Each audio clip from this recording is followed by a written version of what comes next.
Students,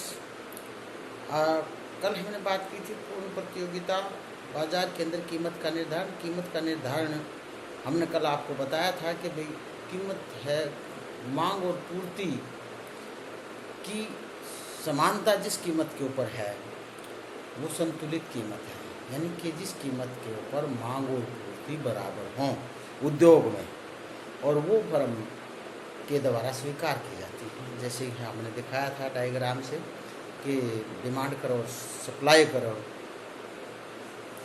जिस एक दूसरे को काटते हैं वहाँ कीमत निर्धारित हो जाती है और वो कीमत है वो फर्मों के लिए गिवन है। अब आगे बढ़ने से पहले हम क्योंकि अल्पकाल दीर्घकाल ये जो समय अवधि है इनका फर्म के ऊपर फर्क पड़ता है, उत्पादन के ऊपर फर्क पड़ता है। फर्म जैसा हमने थोड़ी बार प्रोडक्शन में पढ़ा था, क्योंकि कुछ उत्पादन के साधन ऐसे हैं जिनको हम अल्पकाल में बदल सकते हैं, कुछ नहीं हैं, तो इनका भी पूर्ण प्रतियोगी बाजार के अंदर के ऊपर भी इन चीज़ों का असर पड़ता है। तो हम समय अवधि की बात करते हैं, तो विभिन्न जो टाइम पीरियड है तो वहाँ हम very short period, long period, very long period, इन 4 प्रकार की जो समय अवधि हैं इनका जिक्र करेंगे। वेरी शॉर्ट पीरियड वो पीरियड होता है जिसके अंदर किसी वस्तु के उत्पादन को उसकी वर्तमान उत्पादन क्षमता से किसी फर्म के द्वारा या उद्योग में ही वर्तमान उत्पादन क्षमता से ज़्यादा बढ़ाया नहीं जा सकता, तो वो वेरी शॉर्ट पीरियड होता है। जैसे मैं तुरंत जाके दुकान पर ये कहूँ कि मुझे तो 500 समोसे चाहिए, वो कहता है कि मेरे पास तो 100 ही समोसे हैं, तो he can not increase the output, क्योंकि he will take some time to increase the supply as according to my demand. तो इसको हम वेरी शॉर्ट पीरियड कहते हैं। इसके ऊपर जो प्राइस है उसके ऊपर ज़्यादा जो प्रभाव पड़ेगा वो उसका पड़ता है डिमांड की intensity of demand.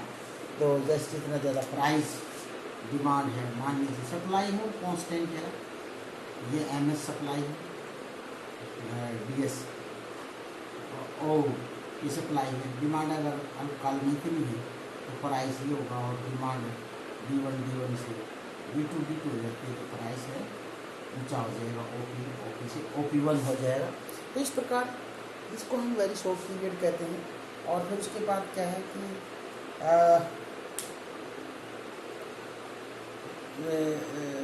Fourth period वह है जिसके अंदर फर्म है उत्पादन को अपने वर्तमान उत्पादन क्षमता से उत्पादन को बढ़ा सकती है, वेरिएबल फैक्टर्स के अंदर परिवर्तन कर सकती है। तो ऐसी यहाँ जो मार्केट प्राइस, इसको वेरी शॉर्ट पीरियड प्राइस भी कहते हैं, यहाँ जो प्राइस निर्धारित होता है और उसमें मार्केट उसके अंदर जो सब नॉर्मल प्राइस होता है उसको हम कहते हैं कि फर्म जो है वहाँ उत्पादन, जैसे कि भाई आप ये है इसके अंदर जो सप्लाई जो है वो मान लीजिए ये था, और ये सप्लाई और डिमांड है DD, और यहाँ ये प्राइस निर्धारित होगा OP। लेकिन मान लीजिए डिमांड बढ़ जाए तो हम इस बढ़ी हुई डिमांड को बड़ी सप्लाई बढ़ा सकते हैं, बट इस बढ़ी हुई सप्लाई को हम अधिक कीमत पर देंगे, और इस सप्लाई को हमने बढ़ाया है अपनी जो परिवर्तनशील साधन थे उनके द्वारा। इसको सब नॉर्मल प्राइस कहते हैं। फिर जो लॉन्ग रन में जो प्राइस है, जब मांग और पूर्ति में समयानुसार परिवर्तन हो जाते हैं, जैसे दीर्घकाल में, जैसे आज कारों की डिमांड बहुत ज़्यादा है तो पूर्ति भी बहुत ज़्यादा हो गई है, तो इस समय में जो कीमत है कारों की वो दीर्घकालीन कीमत है। तो इसको हम लॉन्ग रन पीरियड वो कहते हैं कि भाई लॉन्ग रन के अंदर पूर्ति को मांग के अनुसार एडजस्ट होने का पूरा समय मिलता है, और अल्पकाल वो समय है जिसमें उत्पादन के जो वेरिएबल साधन हैं, जो परिवर्तनशील साधन हैं, उनके द्वारा उनमें परिवर्तन करके हम पूर्ति को मांग के अनुसार एडजस्ट कर सकते हैं। और अल्पकाल वेरी शॉर्ट पीरियड वो पीरियड है जिसमें उत्पादन को बढ़ाना संभव नहीं है। यानी कि देखना मैं एक बात को कह रहा हूँ कि अल्पकाल जिसमें उत्पादन को बढ़ाना संभव नहीं है, वेरी अल्पकाल वेरी शॉर्ट पीरियड कहते हैं इसको।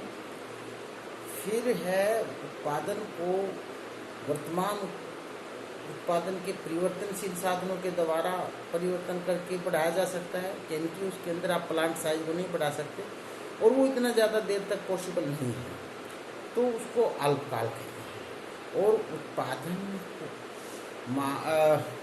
सप्लाई को मांग के अनुसार एडजस्ट करने के लिए पूरा समय मिल गया तो उसको हम दीर्घकाल कहते हैं।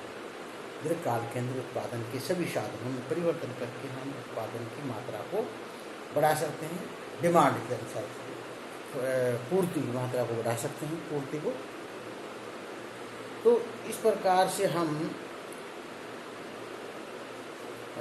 जो हम बात करेंगे वो खास बात हमारी जो है, इनकी अल्पकाल, दीर्घकाल, अति अल्पकाल, अल्पकाल और दीर्घकाल। और इसमें अब हम बात करेंगे पूर्ण प्रतियोगिता में फर्म का संतुलन, जो आगे जो हमारा नया कंसेप्ट है, पूर्ण प्रतियोगिता में फर्म का संतुलन।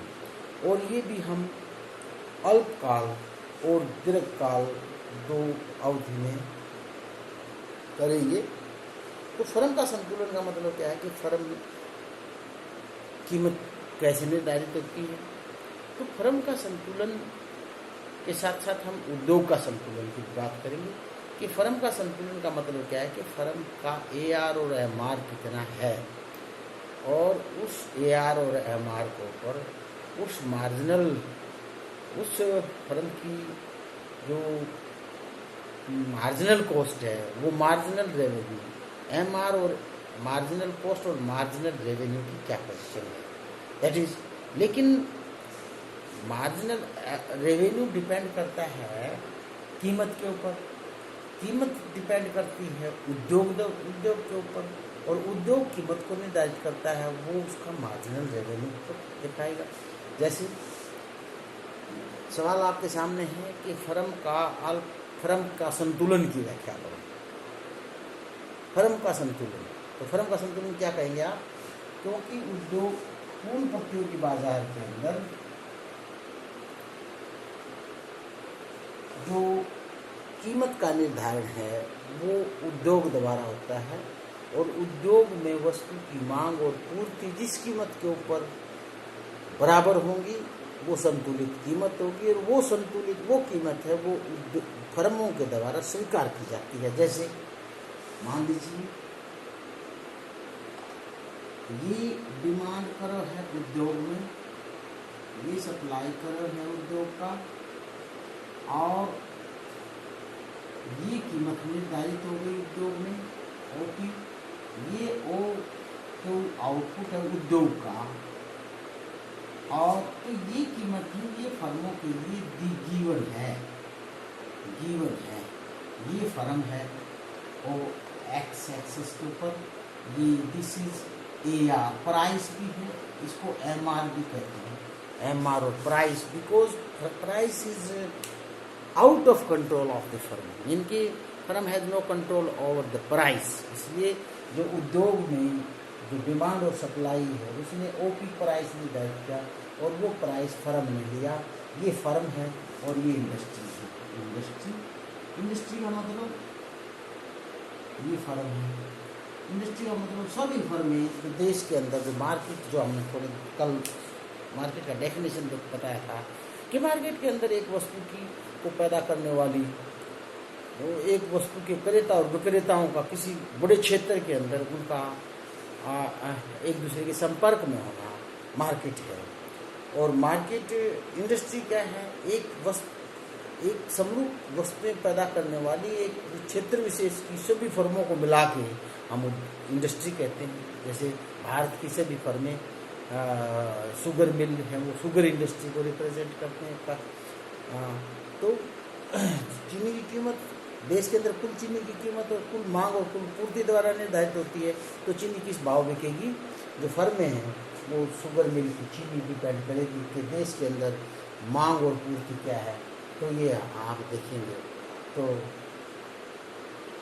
ये हो गया, ये कीमत निर्धारित हुई और ये फर्मों के लिए दी हुई है। तो इसको हम क्या कहेंगे, फर्म का संतुलन। फर्म ये संतुलित कीमत है।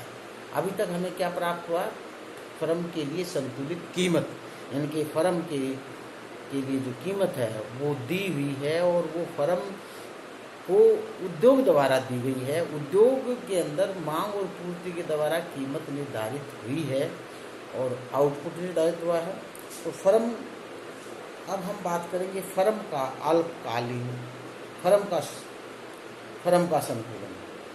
फर्म का संतुलन, चलो ये कीमत तो दी हुई है और अल्पकालीन संतुलन जिसको हम कहते हैं, ये फर्म, ये कीमत दी हुई है। अब फर्म के संतुलन की बात क्या है, इनके उद्योग का संतुलन हमने बता दिया, जहाँ उद्योग में मांग और पूर्ति बराबर होती हैं और सब, तो वहाँ उद्योग संतुलन में है और वो कीमत निर्धारित होती है, तो वो संतुलित कीमत है और वो कीमत फर्मों के लिए दी हुई है।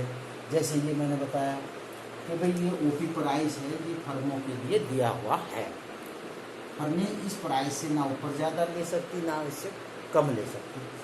और बाई चांस उद्योग के अंदर डिमांड बढ़ गई, सप्लाई वही की वही है, तो प्राइस ऊंचा हो जाएगा, फर्मों के लिए ऊंचा प्राइस मिल जाएगा ओपी पर। अगर बाई चांस डिमांड घट गई तो प्राइस कम हो जाएगा और फर्मों के लिए प्राइस कम हो जाएगा। इसका मतलब क्या है कि firm depend on industry where demand and supply of industry are equal. जहाँ प्राइस जो है उद्योग के द्वारा निर्धारित होता है और उद्योग के अंदर जो प्राइस का निर्धारण है वो फर्म की मांग, न उद्योग के अंदर वस्तु की मांग और वस्तु की पूर्ति कहाँ किस प्राइस के ऊपर एक दूसरे के बराबर है और वो प्राइस है वो फर्म के लिए दिया हुआ है। तो फर्म के लिए प्राइस है वो उसके द्वारा दिया हुआ है, इंडस्ट्री के द्वारा। अब फर्म का संतुलन की बात करेंगे हम। फर्म, ये तो पूर्ण प्रतियोगिता में अब तक हमने बात क्या की है कि पूर्ण प्रतियोगिता के अंदर कीमत का निर्धारण कैसे होता है। पूर्ण प्रतियोगिता में फर्म का संतुलन, और संतुलन के लिए क्या है, सबसे पहले कीमत चाहिए फर्म के लिए। कीमत कितनी निर्धारित, तो कीमत निर्धारित हो गई तो हम इंडस्ट्री की तरफ जाएंगे, तो इंडस्ट्री में डिमांड और सप्लाई ने कीमत निर्धारित करके दे दी है फर्म को। अब फर्म के संतुलन की बात करेंगे। फर्म के संतुलन का मतलब क्या है कि फर्म इस कीमत के ऊपर कितना उत्पादन करेगी, उत्पादन कितना करेगी, ये बात डिपेंड करेगी फर्म के मार्जिनल रेवेन्यू और मार्जिनल कॉस्ट के ऊपर। जहाँ मार्जिनल रेवेन्यू मार्जिनल कॉस्ट के बराबर हो तो वहाँ फर्म का संतुलन होगा। लेकिन मार्जिनल रेवेन्यू को मार्जिनल कॉस्ट है वो नीचे से काटे। नीचे से का मतलब क्या है कि फर्म, तो ये दो बातें हैं। तो इसकी दो अप्रोच है फर्म के संतुलन की। हमने दो अप्रोच ली, जैसे हमने total cost total revenue approach ली। जहाँ टोटल कॉस्ट टोटल रेवेन्यू का डिफरेंस मैक्सिमम हो तो वहाँ फर्म का संतुलन होगा। या मार्जिनल रेवेन्यू और मार्जिनल कॉस्ट एक दूसरे को काटते हैं या एक दूसरे के बराबर है और मार्जिनल कॉस्ट नीचे से काटती है तो वो वहाँ उत्पादन का निर्धारण होगा, वो फर्म का संतुलन है। तो ये फर्म के संतुलन की बात है, हम आपसे कल करेंगे। Thank you.